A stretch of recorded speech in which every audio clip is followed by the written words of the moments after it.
morning, Cohort 2, Summer 2023. It is I, your intrepid facilitator, Jacob, here with another Tuesday Tune-In. I appreciate the grace you gave me last week in being able to do my Tuesday Tune-In in a workout outfit early in the morning at a conference I was attending.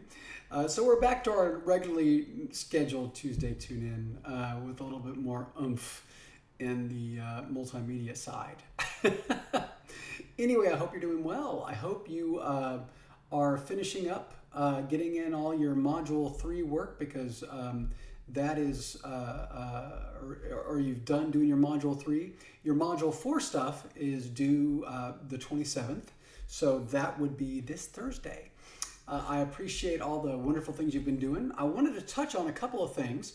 One, remember in Module 2, we've left you multimedia feedback. And there's some value in that for a number of reasons, right?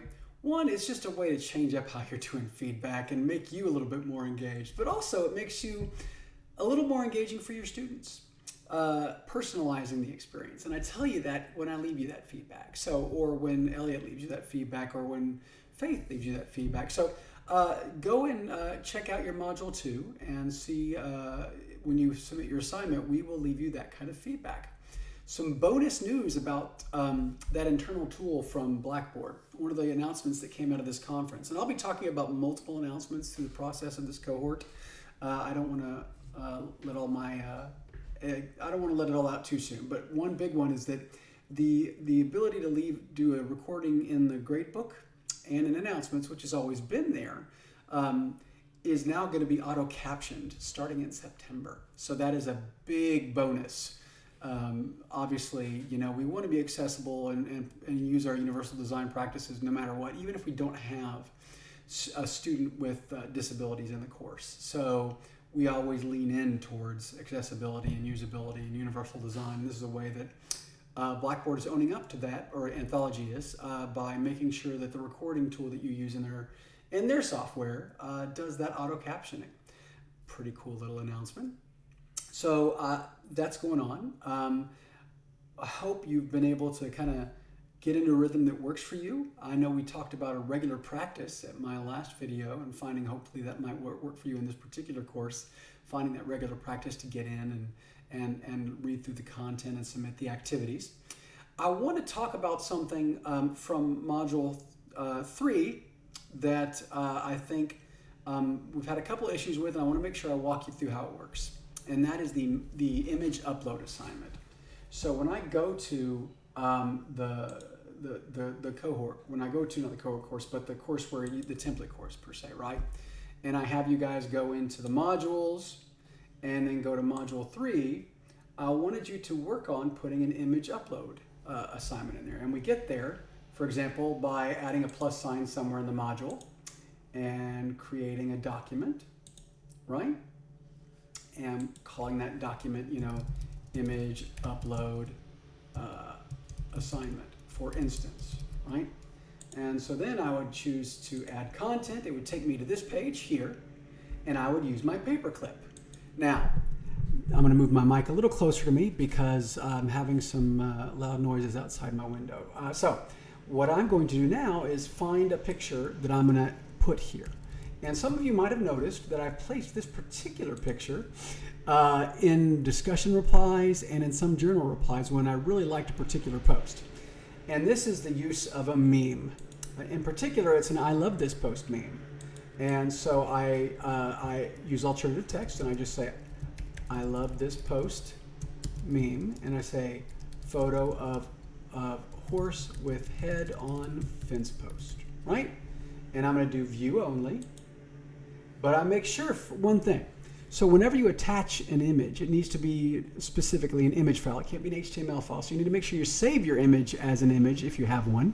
You can go through Unsplash. It's a website that will give you free, royalty-free images. Unsplash, UNSPLASH, that you can save and use. In this case, make sure it's a JPEG, a GIF, or a PNG file. Hit save, and then it puts the picture in there. Pretty cool, huh? Well, the new features in Blackboard is now it allows me to change the size of the image So I can make it a little smaller should I want to by clicking on it and adding the nice little boxes there. It doesn't make it file size smaller, but it does make it take up less real estate. And then I would just hit save. And that is how I would insert an image with alt text into my document. Woohoo! Good times, huh? All right. So if you're having any issues doing that particular assignment, remember you can always reach out to us at our faculty development email address, which is facdev@shsu.edu, and we'll be more than happy to respond. Now, I want to show you one more thing, and we'll be done with today's tune-in. If you were not able to attend the wonderful TSIS Faculty Development Day that we had Friday, the 14th, before I left for conference, you'll have some good news. All of our sessions were recorded. All of our resources are made available. And according to our sources, they are inside the instructor support org, or the Teaching with Blackboard org. We click on webinar recordings, and we see TSIS Faculty Development Day. Yay! So if you want to know how to do course building, we had a session that day.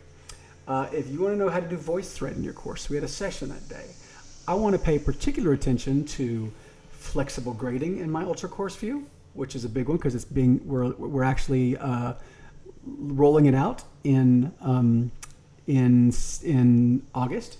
So if you go to that particular session recording, you'll see a video that you can watch, a demonstrational video, a PDF, and examples of grading by question with the open panel, feedback panel open, grade by question, go to students, grade by student, open panel, and grade by student, feedback panel on. Making grading a little bit more efficient and easy for you. You need to watch this video. It helps a lot. I think they took a page out of Canvas's Speed Grader and actually made it a little better, so I'm pretty stoked about it. That being said, flexible grading is one. Then I want you to go down and look at the not so hidden features in Ultra courses. That's another session you can focus on. And we cover different practices in there, but one of them is the progress tracking that I even talked to you about in our orientation, how progress tracking is important. Well, we are going to turn on progress tracking for everybody in August, on August 3rd as well. And that will enable you to keep track of how your students are starting and completing and how they're progressing through your course. But more importantly, it will help your students understand how they are progressing through your course because they'll know when they've completed something or know when they've looked at something. And that's a big deal. Knowing where you are in the course helps you be more successful. So I would say that's definitely a good thing. So I'm going to show you one more cool thing that's coming to us in August, and I think you're going to like it. So if you bear with me, I'm going to go a little behind the scenes here. We have a staging server that we have access to test things out, right? So we use the staging server as a way to look at the updates that come before you get them, so we can make sure that they work, and then we can provide you some help. So what I want to do right now is I'm actually going to go on the staging server it's a copy of our production server basically from a little while back. But what I want to do is go there and show you one of the neat things that's coming in August as well, and I think you're going to like it.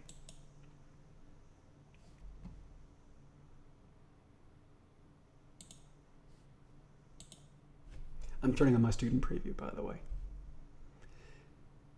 So, check this out.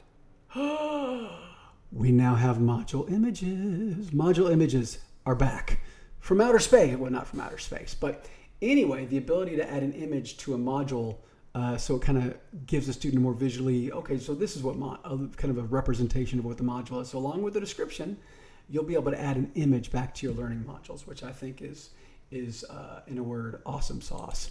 Not actually a word, it's two words, but if you hyphenate them, it's almost like it's one word. Anyway, just know that is going to be coming as part of the August 3rd rollout. So you'll be able to add these images to your modules. And it's actually pretty easy to get to that.